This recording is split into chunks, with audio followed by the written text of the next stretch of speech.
So, welcome students. I welcome you all to the lecture 1 of the CA Foundation lecture series, in which we'll study about the company law at present. In the classes sponsored by Sri Jain the Rank Zone. I'm your mentor, Shekhar Galor. So, let us begin with the Companies Act 2013, because it is the latest law and it repeals the earlier law, which is Companies Act 1956. So let us take an overview. Okay, first of all, let us understand what is a company. What is a See, the act has not given a very perfect or very good definition. It simply says any company.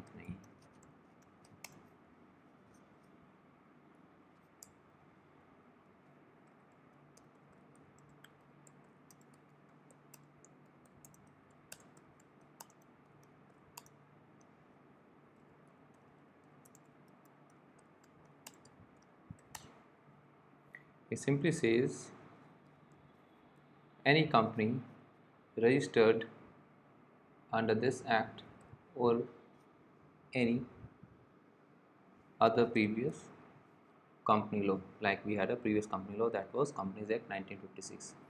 So this is simply what the Company Act says.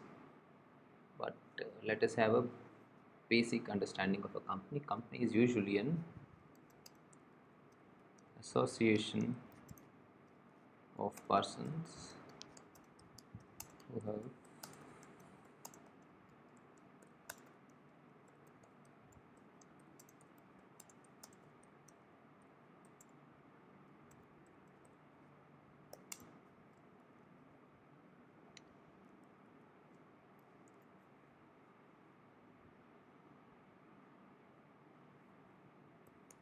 So company can be basically understood as an association of persons who have come together collectively for a common object.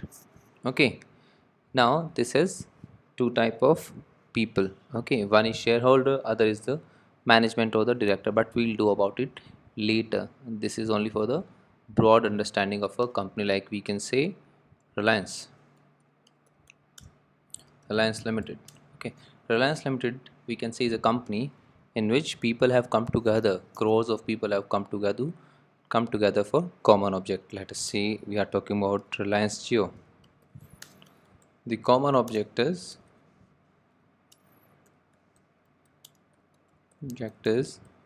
to provide access to telephonic services,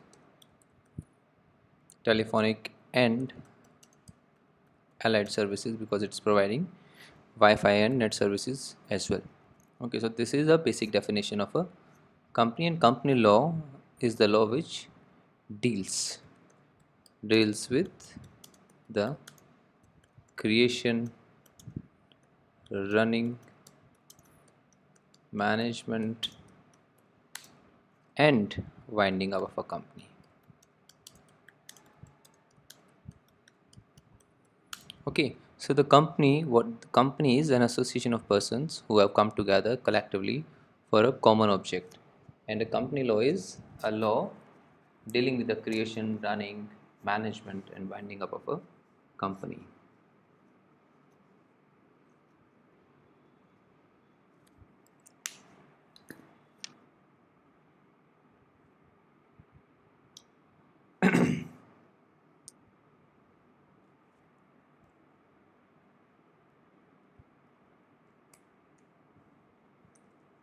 So let us understand the history of the company or company law in India. Companies Act 1850 is the most earliest or the most first first law in the series of the companies law. It was the first law. This was the first statute based upon the Companies Act. India was borrowed from the British Company Act of 1844. Okay. This was borrowed from the British Company Act of 1844, then repealed and substituted by the Act of 1882, then Companies Act 1956. Post independence, after independence, we had this particular law. That time, economy was socialist in nature and the control was public. It was more for that particular time for socialist economy.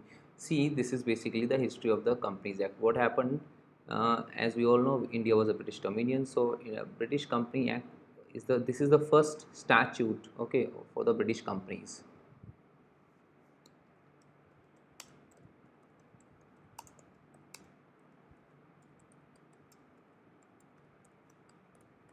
First statute or law is the same thing. First law for the British companies, as we all know, the company is the concept of company for the first time in the world originated in the Britain. Okay, originated in the Britain with the East India Company. Okay, so when we were governed by the British government, so British government brought a British Companies Act in 1844 in Britain. So they brought the similar legislation in the India with required modifications as per the Indian scenario. Then repealed and substituted by 1882 Act. Why? Because same was done with the British Companies Act there in the Britain, and similarly in India we also had another act. Okay. Thereafter, we had Companies Act 1956, post independence. This is when the India became independent. We gave to ourselves our own Companies Act of 1956. Okay, that time when we just became free, we were a very new country, and the basic idea of the country was that time to run a economy in a socialist manner. Okay, socialist manner, and all of the control usually was public. Public means in the government's hand. All companies, well, when I say all, it means generally, maximum, were with the government. Okay, because we were a kind of socialist economy, we were working on the pattern of general welfare. That time the capitalism was not that much available in Indian soil. Okay, but later on in 1991, what happened in 1990, India's credit fell down. Okay, so we required a great deal of loan from the World Bank. In 1990, India took loan from World Bank, and World Bank imposed conditions for giving the loan.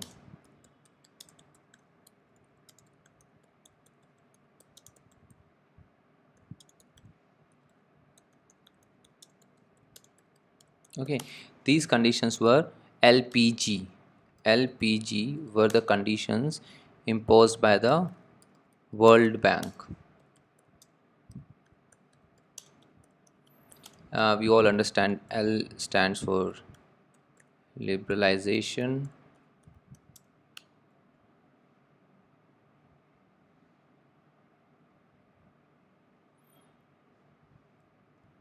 P for privatization, G for globalization.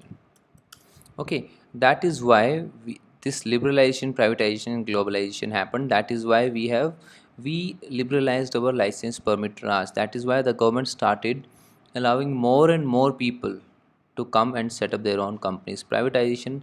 That is why we have more and more private companies coming up. Otherwise, earlier there were not many private companies. Okay, and very few houses, Indian houses, had control over the private companies. Globalization, that means, that is why MNC or multinational companies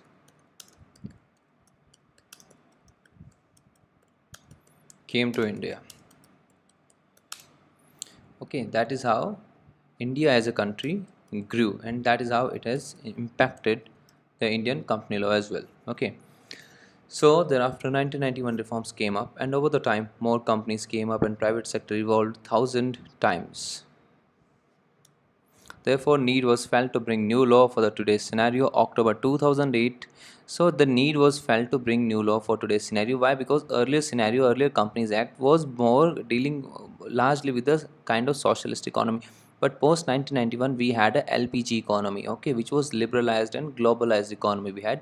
So we needed to make so many changes in the Companies Act. That was also a mandate of the World Bank. Even World Bank had suggested that we should do changes into our Companies Act, and also suggested some new act which India had to bring up, suppose like Competition Act. Okay, so these were the changes suggested by, I won't say suggested, but imposed by the World Bank for giving financial help to the country. So now the scenario has changed. This act is suitable for a socialist economy, but this right now we are in a kind of a LPG kind of state, which is more of a globalized economy. So that act did not fit in this scenario, so there were changes, there were plans to make the changes into the Companies Act. In October 2008, Lok Sabha amending bill was introduced in the Lok Sabha for Companies Act. Okay. In October 2008,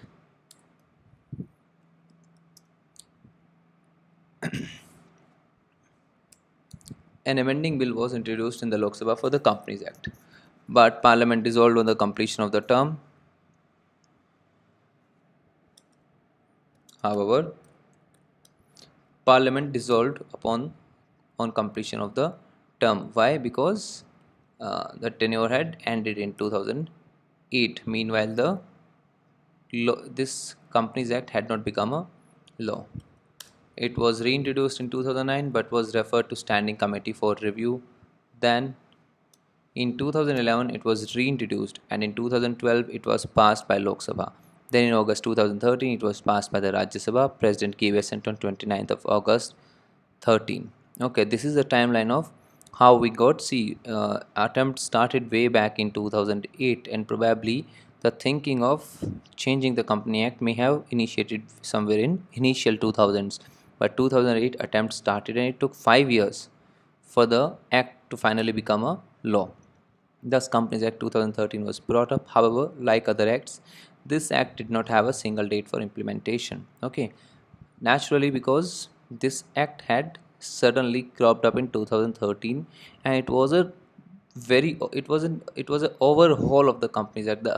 The whole concept of the company and the companies, their management, their dealing, had undergone a sea change as compared to the Companies Act 1956. Okay, so we could not have given a single implementation date. It would have created difficulties for a lot of companies which were existing as per the Companies Act 1956. Okay, so the whole implementation process took years. It gave buffer time to the corporations to make changes as per the existing laws.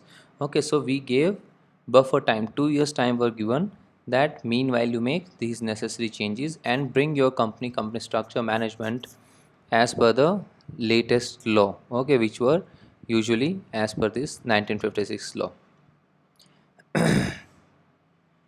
So it was a kind of phase wise implementation. The implementation happened in phases. Now this new law, it has 29 chapters, 470 sections and 7 schedules. It has a very bulky act full of details and minute details, I must say. Chapter 20 is the biggest chapter, which talks about winding up. Winding up is like closing a company, shutting down a company, which alone has 95 sections. It's a very detailed process of winding up of the company. But luckily, fortunately, at foundation level, only introduction is to be understood and read. 60 marks is the weightage for the this particular chapter. Now, this is the preamble of the Companies Act. Like we did preamble of the Constitution of India, preamble means introduction. This is the introduction of the act.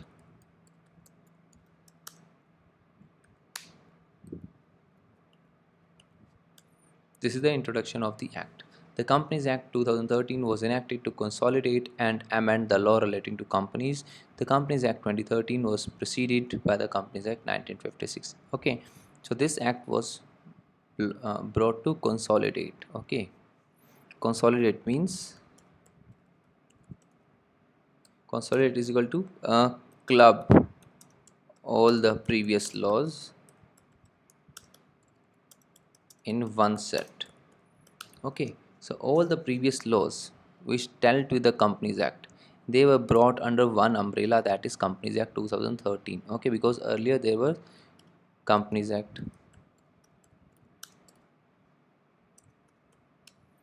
MRTP Act, and some other acts were there, banking act were there. So they were now all consolidated as far as companies provisions were related and brought under this one umbrella called Companies Act 2013.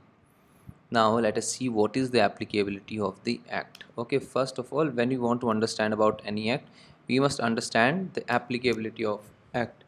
On what kind of things or companies or provisions this act is applicable. Okay, the provision of the act shall apply to companies incorporated under this act or under any previous company law. Okay, so now whatever companies are going to be incorporated, they are going to be incorporated under 2013 act, and it applies even to the companies which are previously registered with 1956 act.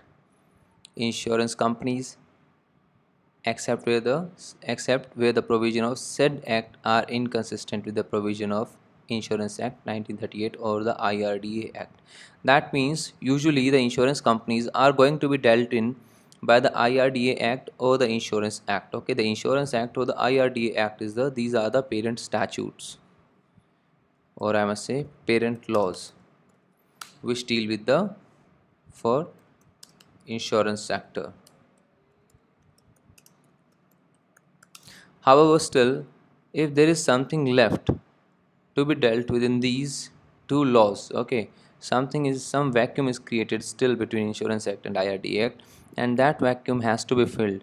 Then we look towards the Companies Act 2013. If there is some vacuum, that vacuum will be filled by Companies Act 2013. Similar is the case with the banking companies, except where provisions are inconsistent with the Banking Regulation Act. So, chiefly, Banking Regulation Act is the parent law for the banking companies, but still, if something is left to be done, if this banking regulation has left a vacuum, then this vacuum will be filled by Companies Act 2013. Companies engaged in generation and supply of electricity, any other company governed by any special act for the time being in force.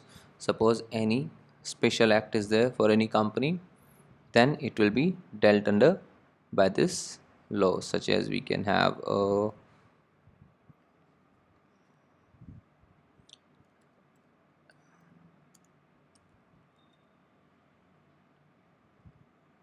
we have some like LIC,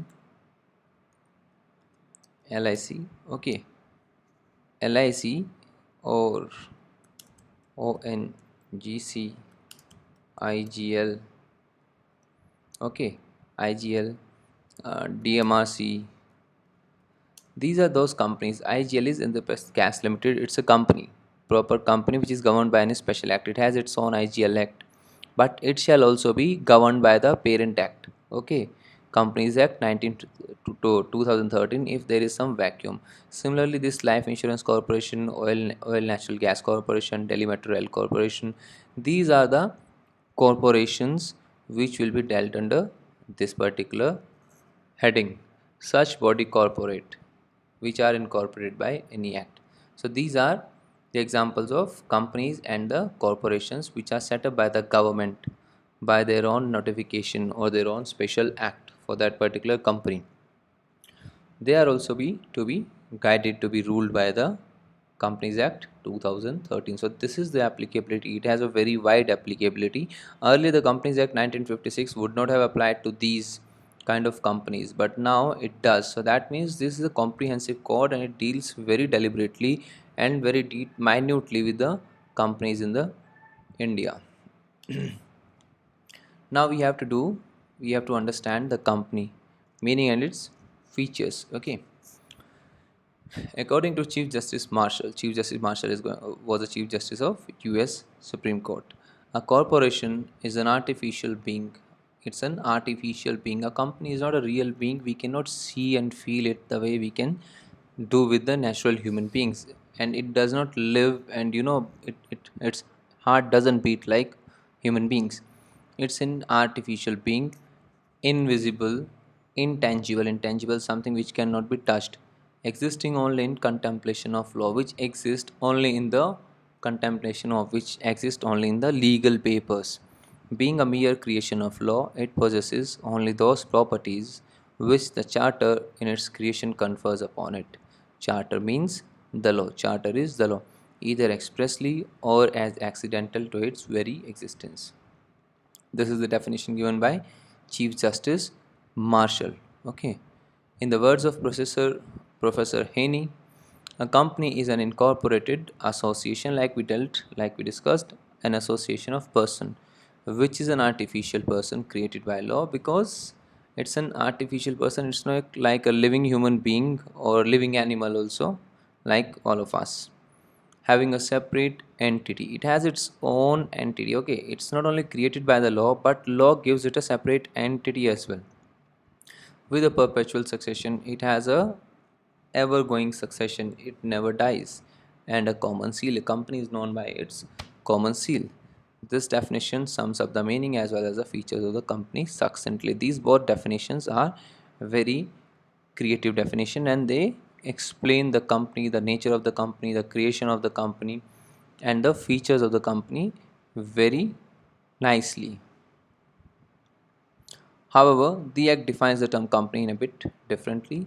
Section 20D defines the term company. Company means a company incorporated under this Act or under any previous company law.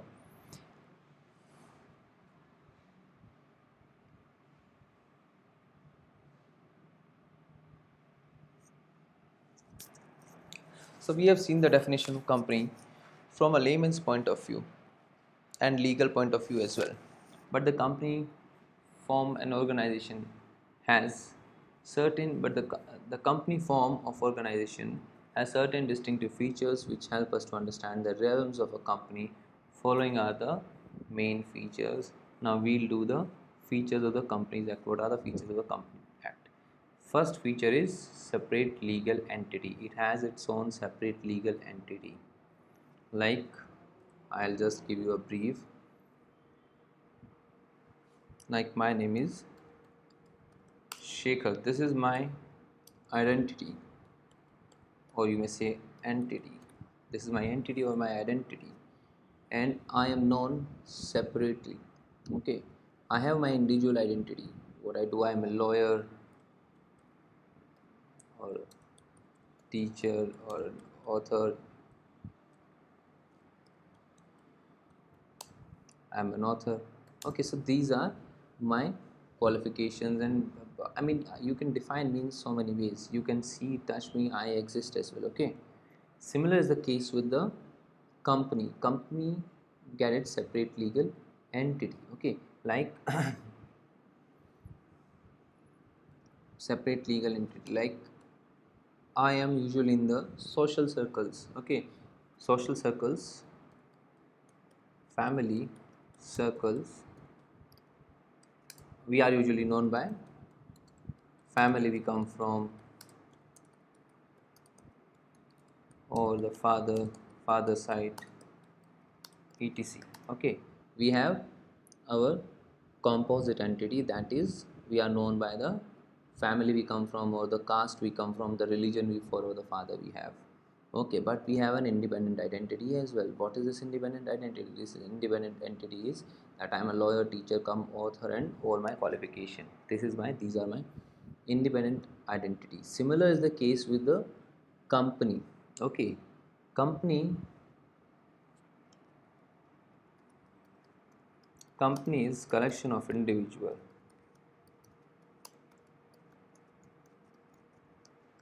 but still separate. Okay, still it is separate. Now let us read. There are distinctive features between different forms of organizations, and the most striking feature in the company form of organization vis-a-vis the other organization is that it acquires a unique character of being a separate legal entity. In other words, when a company is registered, it is clothed with a legal personality. It now becomes a legal personality. Okay, it is now Reliance Limited, for example. It's now Reliance Limited. That is, it has been clothed with a legal personality. It's now its own legal personality and a separate legal personality, a unique character. Okay, it comes to have almost the same rights and powers as a human being. Its existence is distinct and separate from that of its members. That of its members. So now Reliance, or suppose say Tata. Tata is separate from Ratan Tata.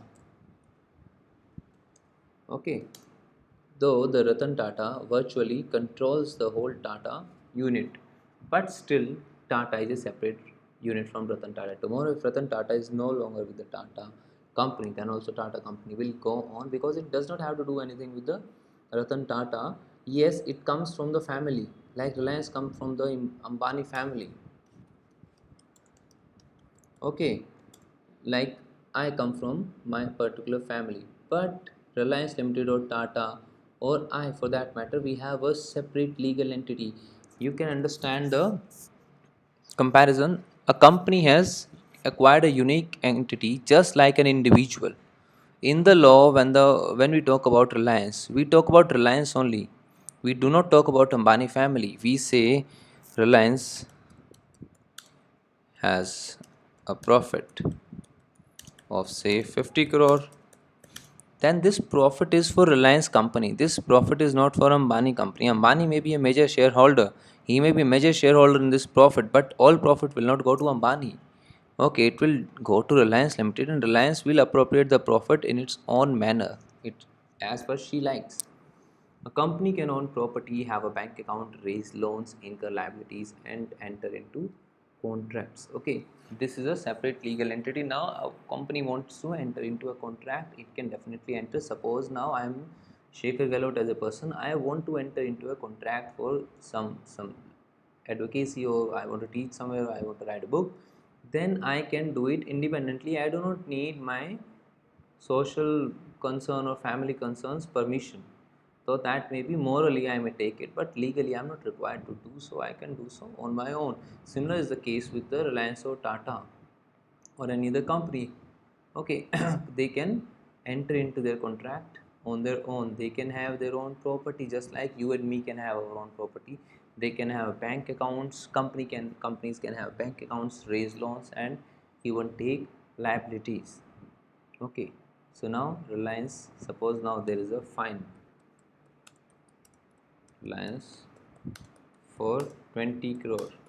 So now this fine is on Reliance only, not on Ambani family or any other shareholder. Okay, it is collectively on the Reliance Limited as a company, as a separate entity.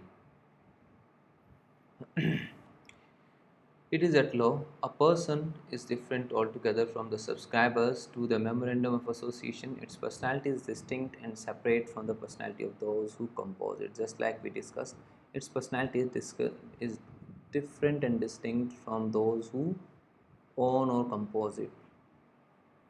Even members can contract with the company, acquire right against it, or in collaborative to it for the debts of the company. Only its creditors can sue and not its members. Okay, so even members can contract with the company, acquire rights against it, or incur liability.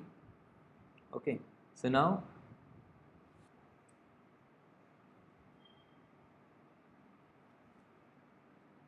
the case is such that even Ambani can have a separate contract with the Reliance Limited for providing some services. Suppose, say, Ambani's son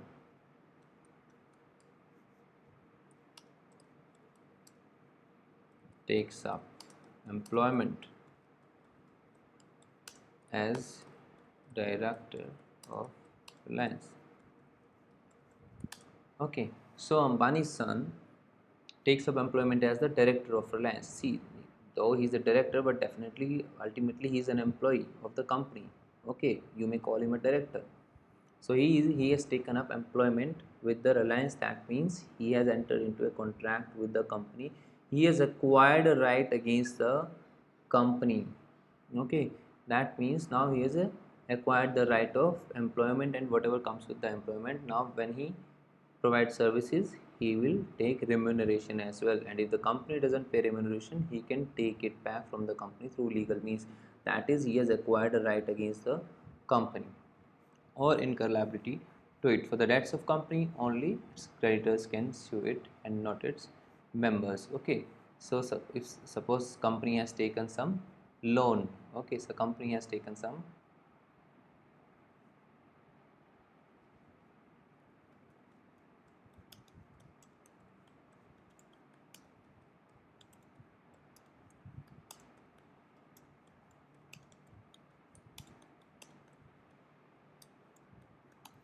company has taken up some loan and now it fails to repay. So only its creditors can sue the company. Only its creditors can sue the company, but not the members. Okay, though the company may be going through a tough time because of its non-payment of loan, it may be going to the verge of bankruptcy, and when it goes to the verge of bankruptcy, definitely member shareholding and their share power goes down, but they are helpless. They cannot file a case against the company in that case. Okay, for debts only the creditors, because creditors have given the debt. Members never give a debt. Okay, members have never given a debt to the company. They only buy a share from the company. Okay, they have purchased a share from the company. They are only members are merely shareholder in both profit and loss. So if company is contracting loss, they cannot claim the case against company that you pay the loss and perform in a manner that your share value goes up and then we get high profits. No, that can't be done. A company is capable of owning, enjoying and disposing of property in its own name. Although the capital and assets are contributed by the shareholders, the company becomes the owner of its capital and assets. The shareholders are not the private or joint owners of the company's property. A member does not have an insurable interest in the property of the company, the leading case on this point. Okay, the company can own its own property in its own name and can enjoy it as well. Okay, although the capital and assets are contributed by the shareholders. See, when a company comes up, definitely the suppose Reliance brings a cap and an issue of 500 crore.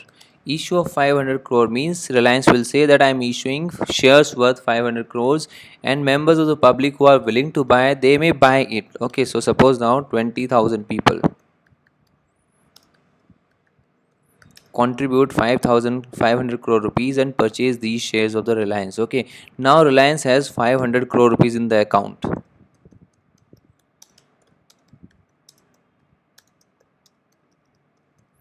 Okay, now Reliance has 500 crore rupees in the account. Now once this money has been paid by these people, okay, now these people cannot tell Reliance that how you have to use this 500 crore rupees. Okay, though they have given it, but they cannot tell, but they cannot dictate Reliance that what you should do with this 500 crore rupees. Okay, now Reliance can own a property or buy a land or buy cars or start new services. Whatever the company wishes to do, company can do. These people only get shares equal to 500 crore rupees. They are Shareholders are neither the private nor the joint owners of the company. Shareholders are not owners of the company.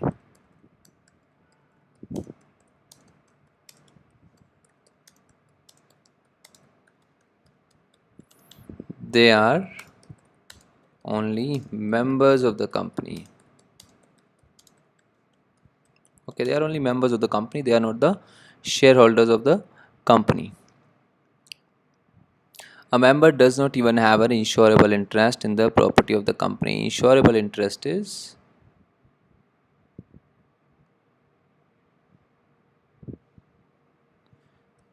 an interest which one could insure.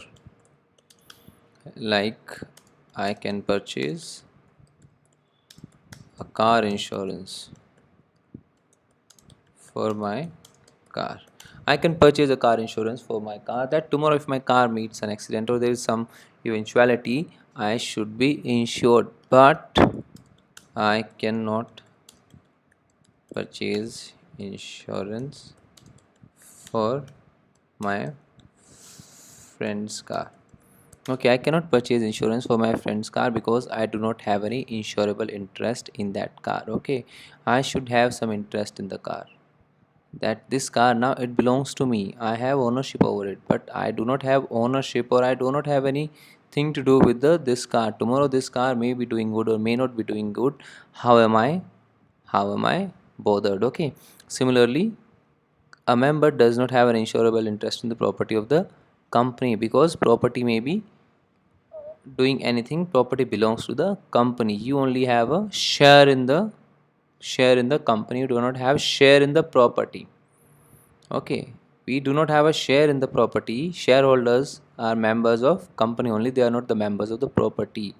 Okay, like I may be I may be Reliance shareholder. Still, I cannot enter into an Reliance property I may like. Okay, and if I enter Reliance may validly file case against me. Okay, Reliance may validly file a case against me.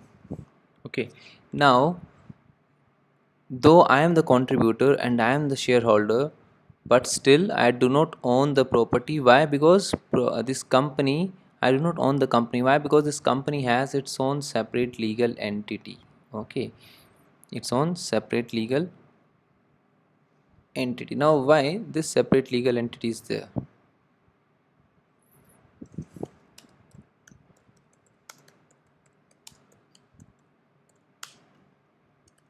Why has the company been given a separate legal entity? We could have given the company composite entity identifiable with its shareholders, but law chose to give it a separate legal entity than its shareholders. Simply reason because company enter into huge business requiring a capital running into lakhs and crores Okay, now tomorrow if we start making people, individual people, owner of the company, then tomorrow the company will suffer a loss of 500 crore rupees, says suffers a loss of 500 crore rupees there.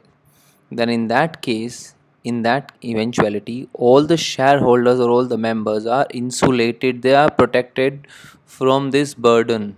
This burden does not go to these members. Okay, if this burden would be going to these members, no one would be willing to set up a company. People will be really very afraid of setting up a company until and unless there is a separate legal entity. People would feel that business is susceptible to so many ups and downs. Tomorrow a company goes for a 500 crore loss rupees. How I as an individual will pay this 500 crore loss, and the creditors are standing outside my house? Nobody likes this picture. If that would be the case, rarely people would come up together and start up a company. So, in order to prevent this threat hanging over the head of the members, law has given it a separate legal entity so that members can easily contribute their money and enjoy the profit or loss whatever is the company having, and they are at the same time insulated, they are prevented from suffering this 500 crore rupees loss personally. That is why this separate legal entity have been bestowed upon the companies, so as to protect, so as to distance it from members and members from it, so that company acts on its own, and tomorrow if company suffers loss, company will suffer loss, members will not suffer a loss. And good companies and running companies are very much in the interest of the benefit of the nation. That is why we have this particular law. So this is the, we'll discuss a case law now, Lee versus Lee Air Farming Limited. Okay, so what happened in this case is, Lee was a professional farmer, he was a professional pilot, and he used his aircraft for spraying pesticide upon the farmlands, as it is all mechanized there means US. Okay, in US Lee was a professional pilot, and what they do there in the US, the people have very small single man aircraft in which they fill up with the pesticides, and they have all the mechanized farms there. In India we have 1 to 2 to 3 acre farms on which people are doing farming, but it is there people are in India or in America, it is all mechanized and people take care of 100 acres of farms only singly. Then they have these planes which they use to spray pesticides on the last tract of land in single flight. So Mr. Lee was a chief pilot cum MD. He was chief pilot cum MD. So what he did, what this Lee did, Lee set up a company. Okay, Lee set up a company called Lee Air Farming Limited. This is the company Lee set up. Okay, and he was a chief pilot. He was a chief pilot, or say he was the only pilot in the company, and he was also the managing director of the company. It involved an element of danger. Definitely, when you are flying, okay, flying involves some element of danger, and that too when spraying on the fields, you have to fly very close to the land. Okay, so it involves a greater element of danger as compared to a standard commercial flight. The company took an insurance policy of all the pilots. Company had taken the insurance policy of all pilots, which included chief pilot as well. Lee suffered a crash and died. Okay, now what happened? There was a crash and Lee died. Okay, so when Lee died, Lee was the chief pilot. Lee died, and with Lee's death, the company started having loss. Okay, because he was the chief pilot and he died, plus one plane also went away with him. And then Lee had a reputation. Okay, so when Lee died, a company people did not like to conduct business with the company which did not have Lee. So company started having a loss. When the company started having a loss, creditors are the people who have given loan to the company.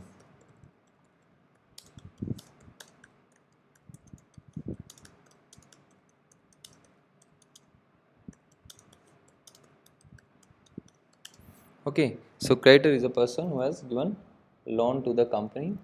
So when the company started having loss, creditors started lining up as the company went bankrupt. As Lee was the chief pilot, the wife of Lee staked a claim over the insurance policy as he had died during the course of the employment. Mrs. Lee took the company to the court, and court ruled in her favor and said the company was the employer and the Lee was just an employee. Okay, so what happened in this case? Now there was a now company had taken an insurance on the pilot. Company had taken an insurance on the Lee. Okay, so now Lee had died. So now what happened? In this case, insurance company paid Lee's wife, suppose say 4 crore rupees. This is just only an example illustration. 4 crore rupees it paid to the company. But what company said? Company said we will not pay these 4 crore rupees to Mrs. Lee, and the company will keep it. Company will keep it and utilize it to pay back to the creditors. Okay, so now creditors and company is standing on the one front, and Mrs. Lee said because he was my husband, so insurance money should be given to me because I was interested in him. So she took the company to the court, and court ruled in the favor of Mrs. D and said that company was the employer. Okay, the argument advanced at the court was that company and Lee were same. In fact, the name of the company was also Lee Air Farming Company, and Lee was the chief pilot cum MD. So the argument given by the company was that company and Lee was same. Company was Lee only. Therefore, if any insurance amount, company should have it. Okay, the court of law ruled against this. The court of law said no, though theoretically, practically, company and Lee were the same, but theoretically, company and Lee were different. Company has a separate legal entity, and Lee, though he was a chief pilot cum MD, was just merely an employer, and a company cannot have insurance on the employer because company has no insurable right in the employee keep coming and going. Okay, employee keep on coming and going, and no employer has any right to take insurance on an employee. And if the insurance company had taken an insurance on the chief pilot's life, then this money should go to the Mrs. Lee. So Mrs. Lee won this case because court said Lee Air Farming Limited was employer and Lee was only an employee, though practically they both were same. Okay. Bacha F. Kuzdar versus Commissioner of income tax. Mrs. Guzdar had a lot of money. Okay, she was a very rich. This is Indian case. This lady was very rich. She had a lot of money to invest and set up a company for agricultural products. She had a lot of money. Okay, so what she did, she wanted to invest her money, but she was afraid of the taxation.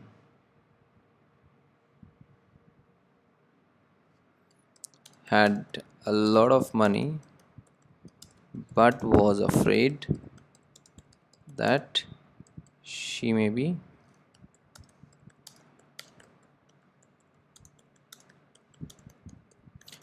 required to pay tax. Why? Because she has a lot of money, and if she invests and her money grows, then whatever amount her money grows, she'll have to pay interest or pay tax over it, and that is definitely everyone has to pay income tax. But eventually, many people do not want to pay tax, and they keep on looking for the ways to evade taxes. So this is what Bacha Guzdar, Mrs. Guzdar did. She set up a company for agricultural products and development. Okay, what she did is she set up a company for agricultural products and agricultural developments. Now in the country, as everyone know, the agricultural income is exempt from taxation. Okay, now she devised a way in order to evade taxes. Okay, she set up a agriculture company because agriculture is exempt from taxation. Company did very well and made spiraling profits, but it was all tax free. So whatever profit company made, it was all tax free. Yes, because agriculture income is tax free. Since Miss Guzdar was the main shareholder, she received shares in the profit as dividends. Now when company gets profit, it distributes dividends. Dividend is simply share in profit. Okay, so if a company has 20 shares, 20 shareholders, okay, and A has a profit of 40 rupees, so now it will distribute 2 rupees each to each shareholder. Okay, this is how dividend is distributed. This 2 rupees will become dividend. Okay, this 40 rupees profit, now when divided to all shareholders, it becomes dividend after dividing. Okay, whatever is left after dividing between shareholders is the dividend. Okay, so 2 rupees each. But in this case, what happened, Mrs. Guzdar was the main shareholder, and this dividend is divided on the basis of shares one hold. Suppose in these 20 shareholders, X holds 99 shares. Okay, and rest 19 people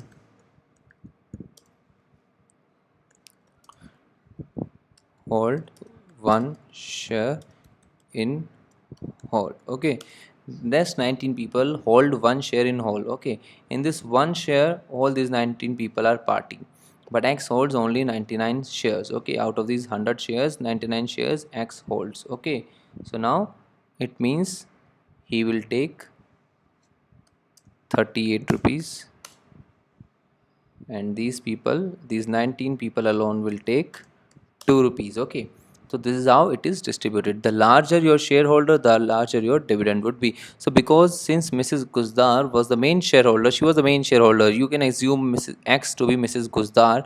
She was the main shareholder. She received share in the profits as dividend. She received income tax notice for her profit. Now definitely when she made this profit, income tax authorities went after her. She went to the court to argue that since it was agricultural income, tax was exempted. Court held that since agriculture income was only of company and what Guzdar received was only upon dividends, hence she was liable to pay tax. Okay, now this is what court held. Court said this company is definitely income for the company is going to be tax free because company is into tax agricultural field. But when this income is divided or distributed to shareholders, it is no longer income, it becomes a dividend, and whatever you dividend, you get a dividend. It is the profit on your investment. You have invested in the company, and whatever you receive is the profit. Whatever company is making is exempted, but whatever you are making, because you are not the company. Whatever you are making is a profit. So this is the argument she gave at the court, that I am the company, company's income is mine only. Court held that company was a separate entity and she was held liable to pay tax. This is the feature of the company law which makes company separate from the individual.